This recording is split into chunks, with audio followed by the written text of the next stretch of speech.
మన ప్రభువును ప్రియ రక్షకుడునైన యేసుక్రీస్తు ఘనమైన నామములో మీ అందరికీ కూడా క్రిస్మస్ శుభములతో మీ ముందుకు వస్తూ దేవుడు మిమ్మల్ని దీవించి ఆశీర్వదించినట్లుగా ప్రభు తన మెండైనటువంటి కృప మనందరికీ అనుగ్రహించునుగాక.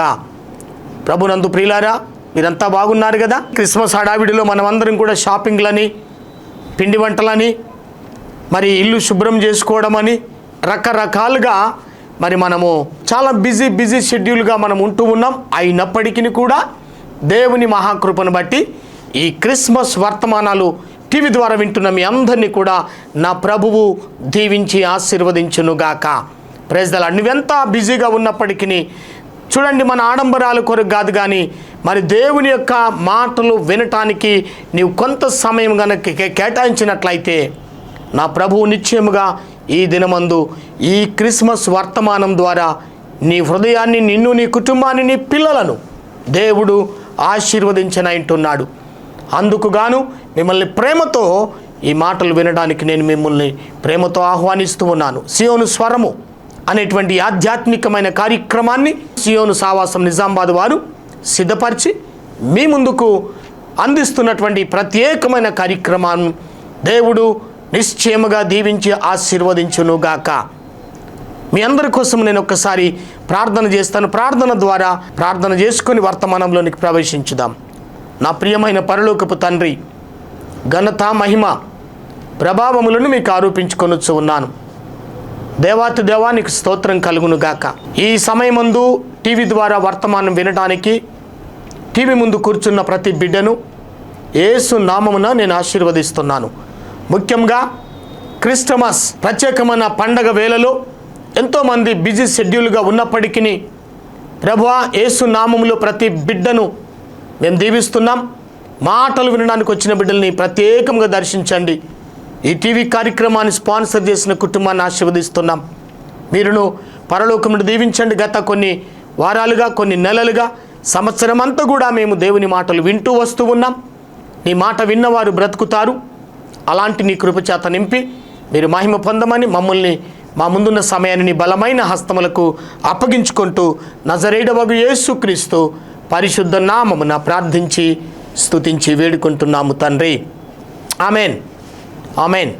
ప్రభునందు ప్రియులారా, క్రిస్మస్ సందేశం ఈరోజు కూడా, ఈ సమయంలో కూడా మరి మనం క్రిస్మస్ వేళలో, క్రిస్మస్ సందర్భంలో, క్రిస్మస్ అడావిడిలో మనం ఉంటూ ఉన్నాం కనుక క్రిస్మస్ సందర్భంలో క్రిస్మస్ వర్తమానాలు వినటము మనకెంతైనా దీవెనకరము, ఆశీర్వాదకరమని నేను భావిస్తూ ఉన్నాను. ప్రియులారా, మరి ఈ క్రిస్మస్ సందేశములను నేను గత 2-3 వారాలుగా క్రమం తప్పకుండా మీకు అందిస్తూ ఉన్నాను. ఈరోజు కూడా, ఈ సమయంలో కూడా క్రిస్మస్ వర్తమానాన్ని మనము వింటూ ఉన్నాం. పరిశుద్ధమైనటువంటి గ్రంథములో భక్తుడైన లూకా రాసించినటువంటి లూకా సువార్తలో మనం చదువుకుందాం. 2వ అధ్యాయం 8 నుండి 14 వచనాల వరకు ఈ వచనాల్ని నేను చదువుతాను. దయచేసి నాతో పాటు మీరు దేవుని యొక్క మాటలు గమనించాల్సిందిగా నేను ప్రభు పేరిట మనవి చేస్తూ ఉన్నాను. ఆ దేశంలో కొందరు గొర్రెల కాపరులు పొలములో ఉండి రాత్రివేళ తమ మందను కాచుకొనుచుండగా ప్రభువు దూత వారి యొద్దకు వచ్చి నిలిచెను. ప్రభు మహిమ వారి చుట్టూ ప్రకాశించినందున వారు మిక్కిలి భయపడిరి. అయితే ఆ దూత, భయపడకుడి, ఇదిగో ప్రజలందరికీ కలగబోవు మహా సంతోషకరమైన సువర్తమానము నేను మీకు తెలియజేయుచున్నాను. దావీదు పట్టణమందు నేడు రక్షకుడు మీ కొరకు పుట్టి ఉన్నాడు. ఈయన ప్రభు అయిన క్రీస్తు. దానికిదే మీ కానవాలు. ఒక శిశువు పొత్తిగుడ్డలతో చుట్టబడి ఒక తొట్టిలో పడుకొనిండుట మీరు చూచెదరని వారితో చెప్పెను. వెంటనే పరలోక సైన్య సమూహము ఆ దూతతో కూడా ఉండి సర్వోన్నతమైన స్థలములలో దేవునికి మహిమయు ఆయనకిష్టులైన మనుషులకు భూమి మీద సమాధానమును కలుగునుగాక అని దేవుని స్తోత్రము చేయించు ఉండెను. Praise the Lord. దేవునికి మహిమ కలుగునుగాక. మరనేక సంవత్సరాలుగా నేను అనుకుంటాను, ప్రతి సంవత్సరం ఖచ్చితంగా ఈ లేఖన భాగాలను ప్రతి చర్చిలోనూ, ప్రతి దైవ సేవకుని ద్వారా, ప్రతి మరి టీవీ వర్తమానాల ద్వారా, ప్రతి సంఘములోనూ, ప్రతి చోట ఈ క్రిస్మస్ మాసం అంతా కూడా, అనగా ఈ డిసెంబర్ మాసం అంతా కూడా మనము ఈ లేఖన భాగాలను పర్టిక్యులర్గా ప్రత్యేకంగా మనము ధ్యానం చేయుచున్నాం. అందులో భాగంగా నేను కూడా ఈరోజు ఈ వర్తమానము నేను మీకు అందించడానికి నేను ఇష్టపడుతూ ఉన్నాను. ఆ దేశములో కొందరు గొర్రెల కాపరు పొలములో ఉండి రాత్రి వేళ తమ మందను కాచుకొనుచుండగా ప్రభు దూత వారి యొద్దకు వచ్చి నిలిచెను. ప్రభు మహిమ వారి చుట్టూ ప్రకాశించినందున వారు మిక్కిలి భయపడిరి. ఉన్నట్టుండి రాత్రి వేళలో, అనగా గొర్రెల కాపరులు ఇళ్లలో నిద్రపోరు. అప్పుడు గొర్రెల కాపరులు గొర్రెల వద్దనే ఉంటారు. అందుకని రాత్రి వేళలో ఆ దేశంలో కొంతమంది గొర్రెల కాపరులు వారి మందలను కాచుకోవడానికి రాత్రి వేళలో వారు గొర్రెల వద్ద ఉన్నారు. మరి వారికే ఎందుకు ఈ దేవదూత ప్రత్యక్షమైనాడు? అప్పుడు నేను అనుకుంటాను, బహుశా ఆ రోజు ఆ దేశంలో లేదా ఆ గ్రామంలో అందరూ కూడా రాత్రి వేళ కాబట్టి హాయిగా నిద్రపోయి ఉంటారు. Praise the Lord. దేవునికి స్తోత్రం కలుగును గాక. మనం నిద్రపోయే వాళ్ళం రాత్రి నిద్రపోతాం. ఒకవేళ అట్లా సడన్గా వచ్చినా కూడా ఎవరు కూడా దాన్ని గ్రహించి ఉండరు.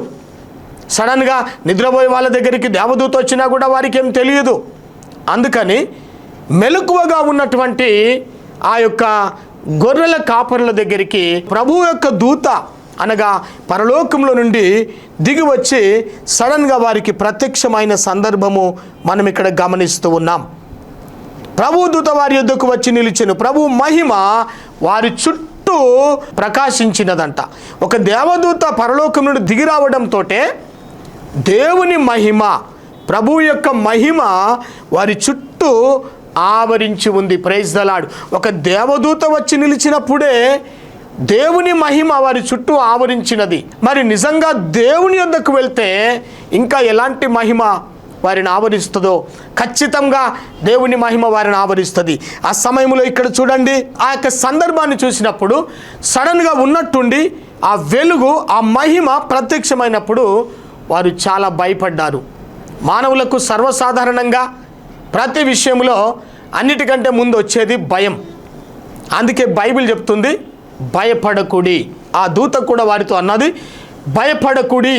ఈ మాట పరిశుద్ధ గ్రంథములో 365 సార్లు ఈ మాట మనకు సెలవిస్తూ ఉన్నాడు. అనగా సంవత్సరానికి 365 రోజులు అన్నిసార్లు కూడా బైబిల్లో భయపడకుడి అనే మాట వ్రాయబడి ఉంది. కానీ మానవులమైన మనము బైబిల్ ఏం చెప్తుందో దానికి విరుద్ధంగానే జీవిస్తాం. భయపడకుడి అని బైబిల్ చెప్తే ఖచ్చితంగా భయపడుతూనే ఉన్నాం. అలాంటి భౌతికపరమైన భయం, ఎందుకంటే అలాంటి దృశ్యం ఎప్పుడు కూడా ఆ గొర్రెల కాపర్లు చూడలేరండి. గొర్రెల కాపర్లకు వాళ్ళకున్న ఆలోచన అంతా గొర్రెల మీదనే ఉంటుంది.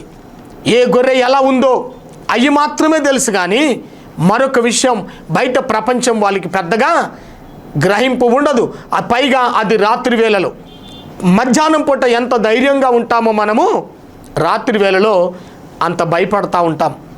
ఏమండి, మరి ఆ విధంగా దేవుని దూత ప్రత్యక్షమైనప్పుడు ప్రభు యొక్క మహిమ వారి చుట్టూ ప్రకాశించినందున వారు మిక్కిలి భయపడిరి. ఈ లోకంలో ఎన్నో రకాలైనటువంటి భయాలు ఉంటవి. పామును చూస్తే భయమే, తేలును చూస్తే భయమే, రాత్రి వేళ మరి ఇంకా వేరే ఇతర జంతువులను చూస్తే భయమే, చీకటి అంటే భయమే. అలాంటి భయాలు వాళ్ళకి ఎన్నో చూసి ఉండొచ్చు, కానీ ఈ యొక్క మహిమను చూసినప్పుడు మాత్రము మిక్కిలి భయపడ్డారు. అంటే ఎక్కువగా భయపడ్డారనమాట. ఇంతకుముందు ఎన్నో రకాలైన భయాలు, వాళ్ళు అడవిలో ఉంటారు, మరి వారు అనేక ప్రాంతాలు అడవంతా తిరుగుతారు కాబట్టి వాళ్ళకి ఎన్నో సందర్భాలు వాళ్ళకి ఎదురవుతాయి. అలాంటి భయాలు వచ్చినాయి, కానీ మిక్కిలి భయం అనగా చాలా భయపడ్డారు వెంటనే. అయితే ఆ దూత చెప్తున్నాడు, భయపడకుడి. దేవుడు మనతో మాట్లాడుతున్నాడు ఈ సమయంలో. నీ జీవితంలో ఇలాంటి క్రిస్మస్ పండుగలు ఎన్నో జరుపుకుంటూ వచ్చావు నువ్వు. నీ జీవిత కాలంలో ఎన్నో సంవత్సరాలు, ఎన్నో క్రిస్మస్ పండుగలు అయిపోయినాయి. అయినా ఇంకా నిన్ను భయం విడలేదా? ఇంకా నువ్వు భయపడుతూనే ఉండావా? అయ్యో నా జీవితం ఏంటి? అయ్యో నా కుటుంబ పరిస్థితి ఏంది? అయ్యో నాకున్న అప్పులు ఎవరు తీరుస్తారు? అయ్యో నాకున్న వ్యాధి ఎలా నయమైద్ది? అయ్యో నా కుటుంబం ఎప్పుడు బాగుపడుద్ది? నా పిల్లల మరి చదువులు ఎలా? నేను ఏ విధంగా నా పిల్లల ఫీజులు కట్టాలి? ఏ విధంగా నేను నా జీవితంలో నేను ఎదిగేది? ఎప్పుడు నేను వర్ధిల్లేది అని ప్రతిరోజు నువ్వు భయపడుతున్నావు కదా. ప్రియ సహోదరి సహోదరుడా, దేవుడు నీతో మాట్లాడుతున్నాడు, భయపడకుడి. దూత వెంటనే చెప్తున్నది, భయపడకుడి. Praise the Lord. అయితే ఆ దూత భయపడకుడి, ఇదిగో ప్రజలందరికీ కలగబోవు మహా సంతోషకరమైన సువర్తమానము నేను మీకు తెలియజేయుచున్నాను. Praise the lord. ఆ దూత వారిని మొట్టమొదలు ధైర్యపరిచి మీరు భయపడొద్దని చెప్పి ఒక గుడ్ న్యూస్, ఒక శుభవార్త వారితో పంచుకొని ఉంటుంది. దేవునికి స్తోత్రం. ఈ శుభవార్త వారికి మాత్రమే కాదు కానీ, అక్కడున్న గొర్రెల కాపర్లకు మాత్రమే కాదు కానీ, ఆ మాటలు ఏముంది, ప్రజలందరికీ. Praise the Lord. లోకంలో ఉన్న ప్రతి మానవుణ్ణి, మనుషులందరినీ కలగజేసిన వాడు దేవుడే. అలాంటి దేవుడు, దేవాతి దేవుడు ప్రజలందరికీ కలగబోయే మహా సంతోషకరమైన సువార్తమానము. నిజమే, ప్రజలు ఒక గొప్ప సువార్త, ఒక గొప్ప గుడ్ న్యూస్ వినబోతున్నారు. ఆ శుభవార్త ఏంటంటే యేసుక్రీస్తును గురించిన శుభవార్త. ఈరోజు మేము ప్రకటించే ఈ వర్తమానము, ఈ శుభవార్త ఏంటంటే యేసును గురించిన వార్తనే శుభవార్త. చూడండి, ఈ శుభవార్త ఎవరెవరికి? ప్రజలందరికీ. అనగా జాతి మతము భేదము లేకుండా, స్త్రీ పురుషుడు భేదము లేకుండా, దేశ విదేశాలను భేదము లేకుండా ప్రజలందరికీ కలగబోయే మహా సంతోషకరమైనటువంటి సువర్తమానము నేను మీకు తెలియజేయచ్చు ఉన్నాను. ఈ రోజుల్లో ఒక శుభకార్యం చేస్తే, ఒక వివాహం చేస్తే మనము కొంతమందిని ఆహ్వానించుట కొరకు మరి ఇన్విటేషన్ కార్డ్స్ ఇస్తాం, శుభలేఖలు ఇస్తాం, ఆహ్వాన పత్రికలు మనం ఇస్తాం. ఎంతమందికి ఇవ్వగలుగుతాం?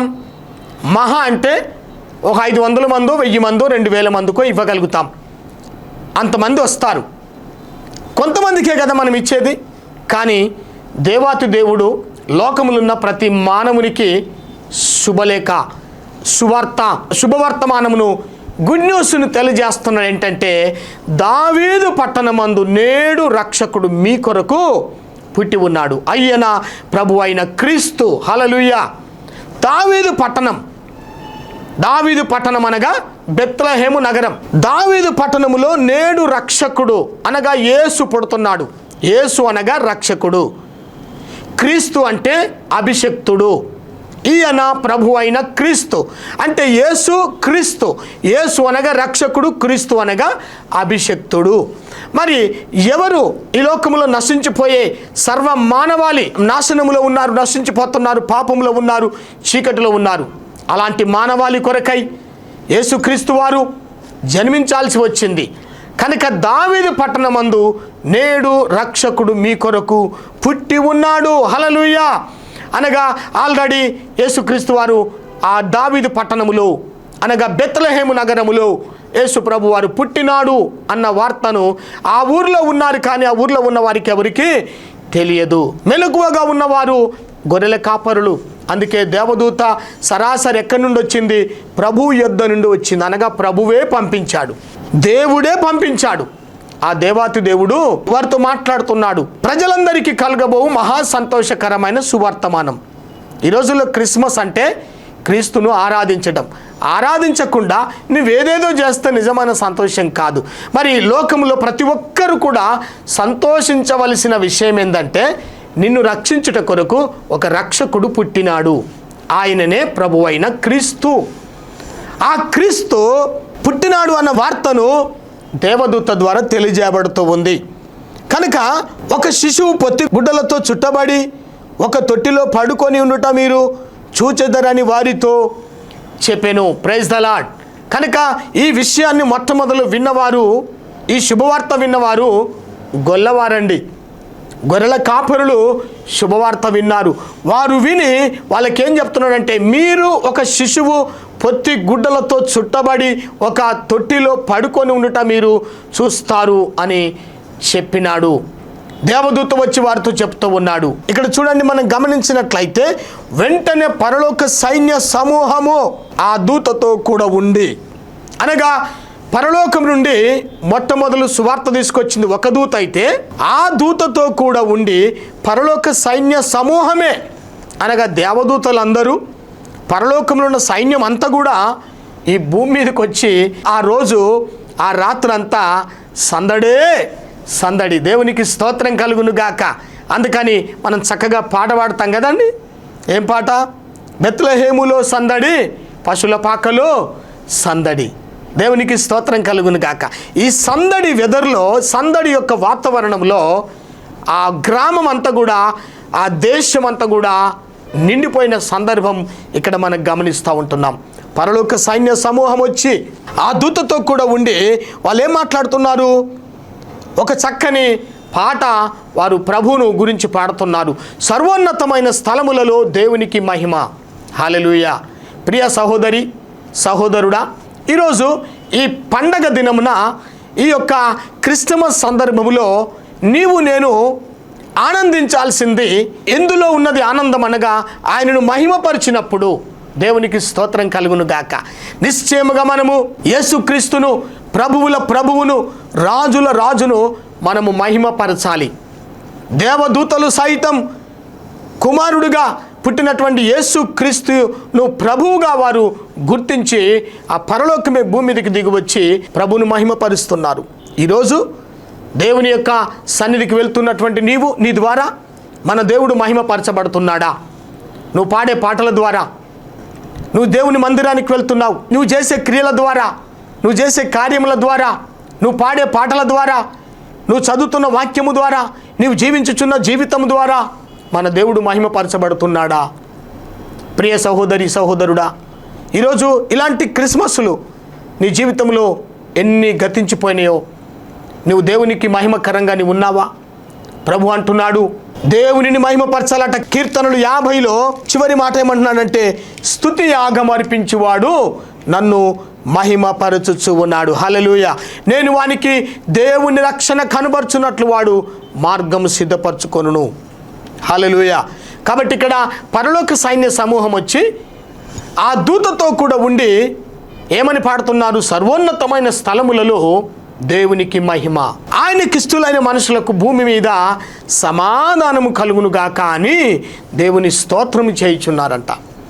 ప్రియ సహోదరి, ఈ రోజుల్లో వాక్యం చెప్తుంది, నువ్వు భోజనము చేసినను, నువ్వు పానము చేసినను, నువ్వేమి చేసినను దేవుని మహిమ కొరకు మనం చేయాలట. కాబట్టి యేసుక్రీస్తు వారు పుట్టినప్పుడు పరలోక సైన్య సమూహం దిగివచ్చి ఆ ప్రభువును మహిమపరుస్తూ ఉన్నారు. ఆ విషయాన్ని మనం గమనిస్తే గత వారములో మనం విన్నట్టుగా జ్ఞానులు సైతం వచ్చి హేరోదు రాజు దగ్గరికి వచ్చి యూదుల రాజుగా పుట్టినవాడు ఎక్కడున్నాడు, మేము ఆయనను పూజింపవచ్చితిమని ఆయనతో చెబుతూ ఉన్నారు. ఈ రోజుల్లో ప్రియ సహోదరి, క్రిస్మస్ రోజు నీ ఆడంబరములు సంతోషాలతోనే కాకుండా ఈరోజు నువ్వు దేవుని మహిమపరుస్తున్నావా? ఉదయం లేచి నుండి సాయంత్రం వరకు పని, బిజీ బిజీ బిజీ బిజీ, మంచి వంటలు చేయాలి, అందరిని పిలిపించాలి, అందరికీ భోజనాలు వడ్డించాలి, అందరికీ సంతోషాన్ని పంచుకోవాలి అనుకుంటున్నావే, తప్పు లేదు. కానీ నీ క్రియల ద్వారా నువ్వు దేవుని మహిమపరుస్తున్నావా? దేవదూతలు సైతం వచ్చి ప్రభువును మహిమపరుస్తూ ఉన్నారు. సర్వోన్నతమైన స్థలములలో దేవునికి మహిమ, ఆయనకిష్టులైన మనుషులకు భూమి మీద సమాధానము కలుగునుగాక అని దేవుని స్తోత్రము చేయించు ఉండెను. Praise the Lord. హల్లెలూయా. అనగా ఆ రోజు, ఆ రాత్రి ఆ ఊరంతా, ఆ బెత్లెహేము గ్రామమంతా సందడితో నింపబడ్డది. దేవదూతలందరూ కూడా పరలోకం నుండి దిగొచ్చారు, దేవుని మహిమపరుస్తూ ఉన్నారు. ఈరోజు ప్రియ సహోదరి, ఈ క్రిస్మస్ హడావిడిలో నువ్వు దేవుణ్ణి మర్చిపోతున్నావేమో, ఈ క్రిస్మస్ హడావిడిలో నువ్వు దేవుణ్ణి ఆరాధించట్లేదేమో. ఇంకో మాటలు చెప్పాలంటే క్రిస్మస్ అనగా ఏమిటి? క్రిస్మస్ అంటే చాలామంది చెప్పేది ఏంటంటే క్రీస్తు పుట్టినరోజు, వాస్తవమే. కానీ మాస్ అనగా ఆరాధన, క్రీస్తును ఆరాధించటం. ఈరోజు ఉదయం నుండి సిద్ధపడి కొత్త బట్టలు వేసుకొని ఏమండి సంతోషముతో కుటుంబం అందరితో కలిసి ఎన్నడూ వెళ్ళకుండా, కొంతమంది ఆచారంగా ఏ రోజు వెళ్ళకుండా క్రిస్మస్ రోజు అయినా కూడా వెళ్తాము. అందుకేనేమో ప్రజలందరికీ కలగబోయే మహా సంతోషకరం అంటే భూమి మీద ఉన్నటువంటి ప్రజలకు, కేవలం క్రైస్తవులకు మాత్రమే కాదు, క్రైస్తవేతరులకు కూడా, యూదులకు మాత్రమే కాదు, యూదేతరులకు కూడా ఈ సువార్త. అందుకని ఆ రోజు అనేకులు ఎక్కడా లేని విధంగా మందిరాలన్నీ కిక్కిరిసిపోతూ ఉన్నాయి. ఈరోజు చూడండి, క్రిస్మస్ రోజు ఏ మందిరంలో చూసినా కూడా కూర్చోడానికి కూడా స్థలం సరిపోకుండా జనాలు వస్తూ ఉన్నారు. ఆ రోజు రావటం మంచిదే, కానీ ఆ రోజు వచ్చి నువ్వు దేవుణ్ణి ఆరాధిస్తున్నావా? మన జీవితంలో ఆచారాల కంటే ముఖ్యమైనది ఆరాధన. కాబట్టి దేవదూతలు సైతము ప్రభు దగ్గరికి వచ్చి ఆరాధన చేస్తున్నారు. ఇక్కడ ఏమంది? జ్ఞానులు వచ్చినప్పుడు మత్తయి సువార్తలో 2వ అధ్యాయంలో రాయబడి ఉంది, వారు ఆ నక్షత్రమును చూసి అత్యానందభరితులై ఇంటిలోనికి వచ్చి తల్లి అయిన మరియను శిశువును చూసి సాగిలపడి ఆయనకు మొక్కి సాగిలపడి ఆయనను పూజించి ఆయనకు కానుకలు సమర్పించిరని మత్తయి సువార్తలో రాయబడింది. జ్ఞానులు సైతం వాళ్ళ సొంత జ్ఞానం మీద ఆధారపడకుండా దేవుని వద్దకు వచ్చి యేసును చూడగానే మొట్టమొదలు వాళ్ళు సాగిలపడ్డారు, అనగా పూజించారు. పూజ అనగా ఇక్కడ ఆరాధన. కాబట్టి క్రిస్మస్ రోజు నీవు నేను మనందరం చేయాల్సింది ఆరాధన. నీ మనసులో దేవునికి ఆరాధన చేయాలి. హల్లెలూయా. నీ బ్రతుకులో నీవే ఒక ఆరాధనగా నీవు ఉండాలి. నిన్ను నీవే దేవునికి సమర్పించుకోవాలి. దేవునికి స్తోత్రం కలుగును గాక. హల్లెలూయా. ఈరోజు ఈ పండగ నిమిత్తమై మన కొరకు మనం ఎంతో వెచ్చిస్తున్నాం, ఖర్చులు చేస్తూ ఉంటున్నాం. బట్టలకని, తిండికని, భోజనానికని బంధువులను పిలిపించుకుంటాం. వందలు వేలు విచ్చలవిడిగా ఖర్చు చేస్తూ ఉంటాం. దేవునికి నువ్వు ఏమిస్తున్నావండి? ఆనాడు జ్ఞానులు వచ్చి ఏమిచ్చారు? వారు తమ పెట్టెలు విప్పి బంగారమును, సాంబ్రాణిని, బోలమును ఆయనకు కానుకలుగా సమర్పించిరి అని మత్తయి సువార్తలో రాయబడింది. చూడండి, ఈరోజు దేవాతి దేవుడు యేసుక్రీస్తును లోకంలోనికి ఎందుకు పంపించాడు? మానవులందరూ చీకట్లో ఉన్నారు, వీరిని విడిపించడానికి, వీరిని వెలుగులోనికి నడిపించడానికి తన కుమారుడైనటువంటి ఏకైక కుమారుడైన క్రీస్తును ఈ లోకంలో కన్య మరియ గర్భమందు దేవుడిచ్చాడు. మరి ఈ వార్తను ఆ దేవదూతల ద్వారా ఆనాడు గొల్లలకు తెలియజేయటం జరిగింది. ఆ గొల్లలు, ఆ జ్ఞానులు అందరూ కూడా ప్రభు దగ్గరికి వచ్చి ప్రభు దగ్గర చేసింది ఏంటంటే దేవునికి కానుకలిచ్చారు, దేవుని పూజించారు, దేవుని ఆరాధించారు. ఈరోజు నువ్వు మందిరానికి వెళ్తున్నావు, సంతోషం. కొత్త బట్టలు తొడుక్కున్నావు, సంతోషం. మంచి ఆహార పదార్థాలు సిద్ధపరచుకున్నావు, అనేకులను ఇరుగు పొరుగు వారిని పిలిచావు, భోజనాలు పెట్టి పంపించావు, సంతోషం. కానీ నువ్వు దేవుణ్ణి ఏం చేస్తున్నావు? దేవుని మనం ఆరాధించాలిగా, దేవునికి మహిమ చెల్లించాలి కదా. కాబట్టి దేవదూతలు సైతం ఏమంటున్నారు? సర్వోన్నతమైన స్థలములలో దేవునికి మహిమ. ఆయన ఎక్కడున్నాడో ఆయనను మహిమపరచాలి. నువ్వు ఆయన మందిరానికి వెళ్తే ఆయనను మహిమపరచాలి. ఈరోజు మరి దేవునిని మహిమపరిచే జీవితాన్ని నువ్వు కలిగి ఉన్నావా? లేక ఏదో ఆచారబద్ధకంగా ఆచార రీతిలోనే ఎన్నో క్రిస్మస్లు పోగొడుతున్నావా? ఈ క్రిస్మస్ను మాత్రం నువ్వు అలా పోగొట్టడానికి వీలు లేదు. నువ్వు దేవుని మహిమపరచు, నువ్వు దేవుని ఆరాధించు, నువ్వు దేవునికి నిన్ను నీవే సమర్పించుకో, నీ కానుకలు దేవునికి సమర్పించుకో. అప్పుడు నీ జీవితానికి సమాధానం కలుగుద్ది. అప్పుడు ఆయనకిష్టులైన మనుషులకు భూమి మీద సమాధానం కలుగునుగాక అంటున్నాడు. ప్రభు చెప్తున్న మాట ఏంటంటే, నా శాంతినే, నా సమాధానాన్ని నేను మీకు ఇస్తున్నాను. కాబట్టి ఈ సువార్త, దేవదూతలు ఒక సువార్త తెచ్చారు. ఏంటి ఆ సువార్త? దేవునికి స్తోత్రం కలుగును గాక. మరి ఈరోజు ఆ సువార్త ఏంటంటే, క్రీస్తును అంగీకరించినటువంటి వారికి లేదా నమ్మినటువంటి ప్రజలందరికీ రక్షణ కలుగుతుంది. అదే శుభవార్త. ఎప్పుడు వినకుండా ఈరోజు దేవుని మాటలు నువ్వు వింటున్నావేమో, ఒకవేళ విన్నా కూడా నువ్వు దాన్ని మనసు పెట్టలేవేమో. ఈరోజు నువ్వు క్రీస్తు నమ్మినటువంటి నీకు ఒక గొప్ప శుభవార్త ఏంటంటే నీకు రక్షణ కలుగుతుంది.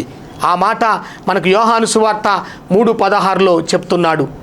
దేవుడు లోకమును ఎంతో ప్రేమించెను కాగా ఆయన తన అద్వితీయ కుమారునిగా పుట్టిన వాని యందు విశ్వాసముంచు ప్రతి వాడును నశింపక నిత్య జీవం పొందినట్లు ఆయనను అనుగ్రహించెను అని.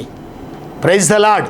కనుక ప్రియ సహోదరి సహోదరుడా, ఈరోజు ఈ మాటలు వింటున్నటువంటి నువ్వు ఆయనను నమ్మి నువ్వు ఆయనను ఆరాధించినట్లయితే దేవుని సమాధానం నీ మీద, నీ కుటుంబం మీద, నీ సంఘం మీద, నీ పరిచర్య మీద ప్రభు మెండుగా అనుగ్రహించునుగాక.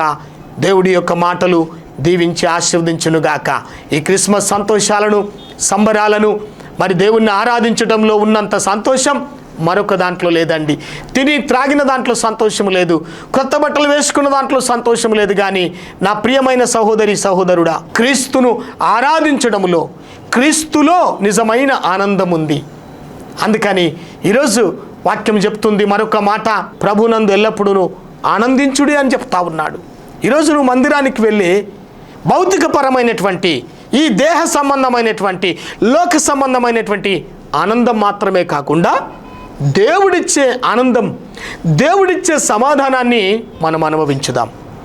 అలాంటి కృపతో నా ప్రభు అయినటువంటి యేసుక్రీస్తు నిన్ను నింపునుగాక, నీ కుటుంబాన్ని వర్ధిల్ల చేయునుగాక. మరొకసారి మీ అందరికీ కూడా నా హృదయపూర్వకమైన క్రిస్మస్ శుభములు.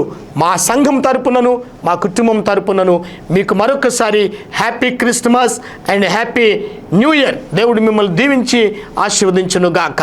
ప్రార్థన చేసుకుందాం. మహాపరిశుద్ధుడైన తండ్రి, జీవాధిపతి, వందనాలు ప్రభువా. ఈ సమయమందు మరొకసారి క్రిస్మస్ వర్తమానాలు విని ఉంటున్నాం. తండ్రి అయిన దేవా, లోకమంతటికి శుభవార్త ఆనాడు దేవదూతల ద్వారా తీసుకొచ్చారు. ఈరోజు ఈ టీవీ ద్వారా ఈ శుభవార్తను మేము ఈ లోకమంతటికి ప్రకటిస్తూ ఉన్నాం. ఆ శుభవార్త ప్రభు అయినటువంటి యేసుక్రీస్తు గురించినటువంటి సువార్త కనుక ఈ సువార్తను నమ్మిన వారందరికీ రక్షణ కలుగుతుంది, వారికి విడుదల కలుగుతుంది. అలాంటి రక్షణ ఇంకా నమ్మకుండా ఉన్నటువంటి బిడ్డలందరికీ కలుగునుగాక. అలాంటి విడుదల కలుగునుగాక, అలాంటి ఆనందం కలుగునుగాక. అలాంటి నిజమైనటువంటి ఆనందం నీ బిడ్డల్లో దయచేసి మీరు మహిమ పొందమని ఇంతవరకు తోడుగా ఉన్నారు. వర్తమానం వినినటువంటి మా అందరినీ కూడా నీ గాయపడిన హస్తాలకు అప్పగించుకుంటున్నాం. తండ్రి, మరలా మీరు అక్కడ ఆలస్యమైతే మరొక నూతన వర్తమానముతో మేము ఇలాగున కలుసుకొని నిన్ను గనపరచుదుముగాక.